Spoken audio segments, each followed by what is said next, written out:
Hello, everyone. Happy Monday. Today, Monday, August 23rd. And today, I'm gonna keep it short, but I've been thinking about this all weekend because I've got so many brand new agents, which is great, right out of school, fresh. And if some of you are watching this, great. Thank you for watching, either live or recorded.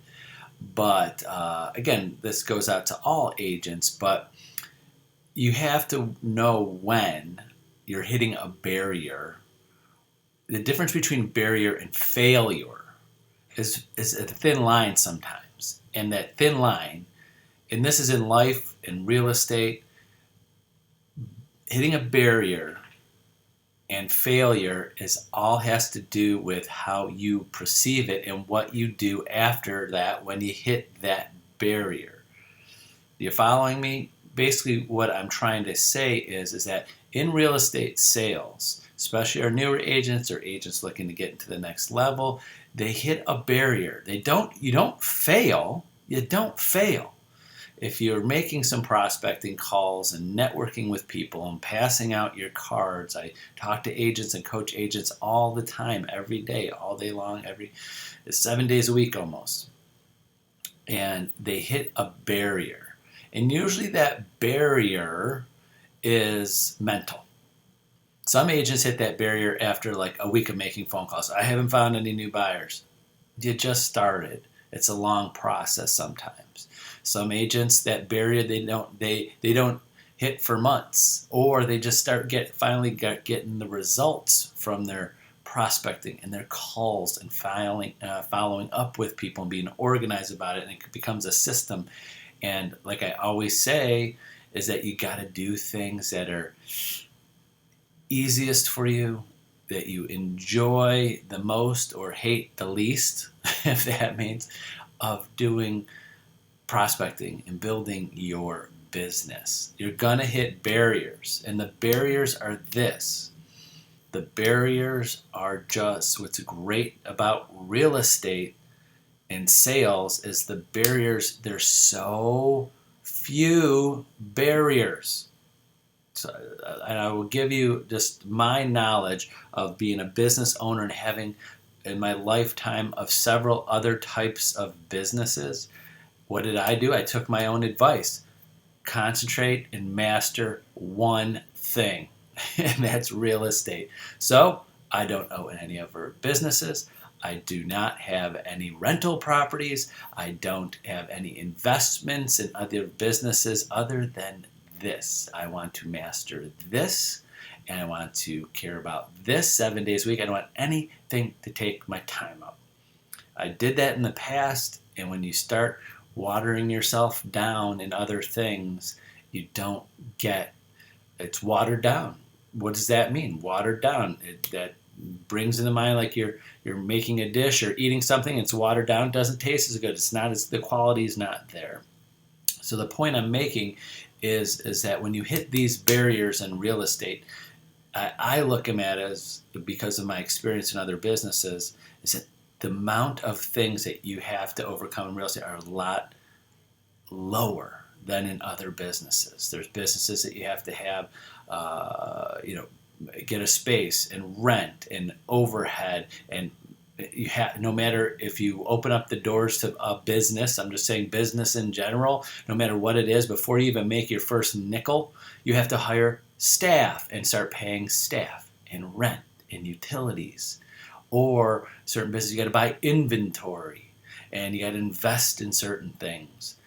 In real estate, all you have to do, especially anybody watching this, you've already invested the money. It's gone. You've invested the money in taking your classes. You invested your time to get your license.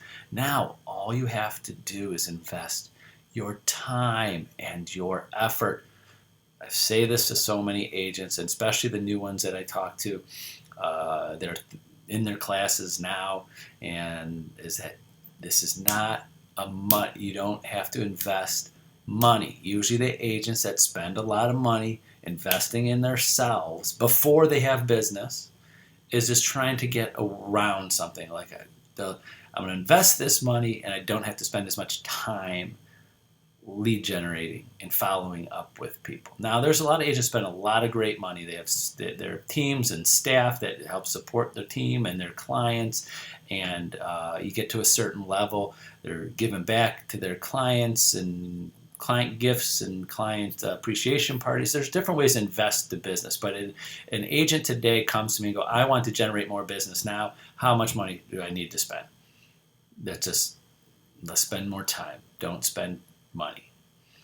I go in that detail one-on-one with agents, so I don't want to go too much on this. But back to the barriers. You're going to hit barriers, and those are, I promise you, majority of the time, those barriers are going to be mental. I made this many calls, I did this many things, I didn't hit my results. Guess what? Those barriers mystically don't appear anymore when you get results from what you do. Do you follow me with that? So think about this, that every morning when you wake up, imagine the opportunity you have to generate as much business as you can, and the opportunity to do that with just your time. Now, if you want to put a dollar amount to it, how about you pay yourself? How about you pay yourself? I've known very few agents have ever done this, and I've heard many other coaches do it. I recommend it. Like myself, I pay myself. I don't wait for commission checks to come. I still remember the day as a broker owner, as an agent, or even before I was a broker owner, I got to the point where I was paying myself a salary and ran myself like a business, and not like what most agents do. And don't worry if you're one of them, because that's what every agent does, or most agents. They get a commission check, spend it. There it goes. That's the accounting of most agents. But imagine you get to the level of running it like a business.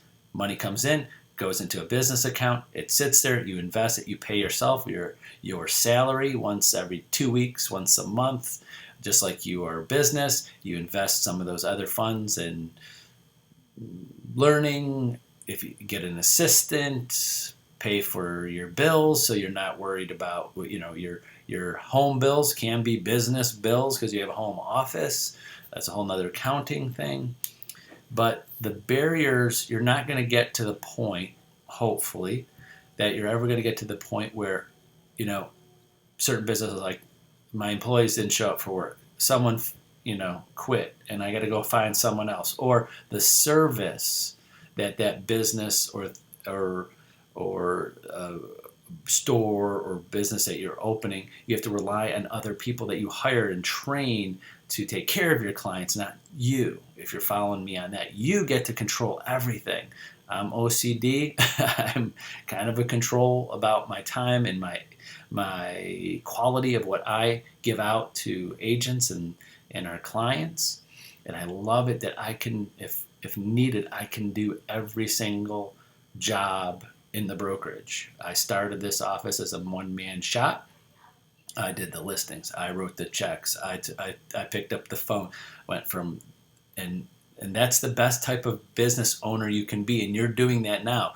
If you're a single agent, which most people are, single agent, you are a one-man, woman business. You're running it all aspects. You're the CEO, CFO, COO. You're the receptionist. You're the assistant. You're the accountant. You're the bill payer. You're customer service. You're negotiator, problem solving.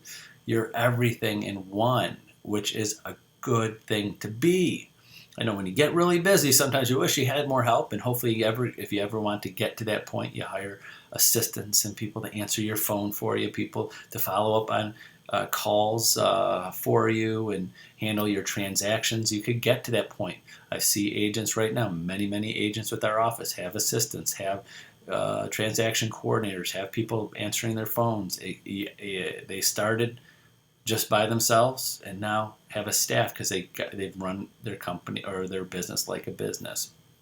But back to the main point of this is the barriers. So if you're hitting something, reach out to me. If you're mentally hitting something, you're like, this, whatever it is stopping me from being more successful.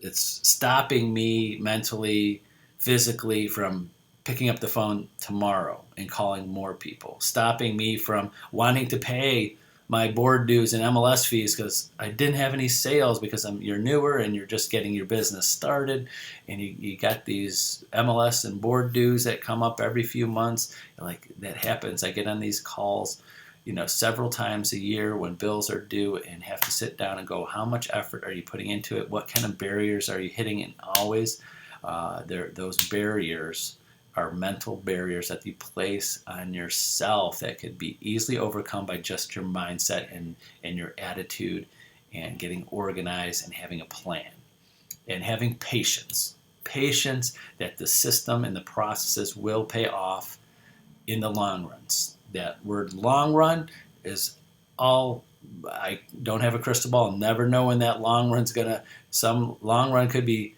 a few months, a year, 2 years, but it always does. It does. So that's it for today. Thank you very much for watching. Remember, use me as a resource. Call, text, email me anytime. We'll set up a time one-on-one to talk and help you out with whatever you need. So have a great Monday. We'll see you tomorrow on Tuesday. Actually, I'm recording Tuesday, excuse me, in a few minutes because I have a very busy day tomorrow. And we'll be back live on Wednesday. Have a good day, everyone. Bye-bye.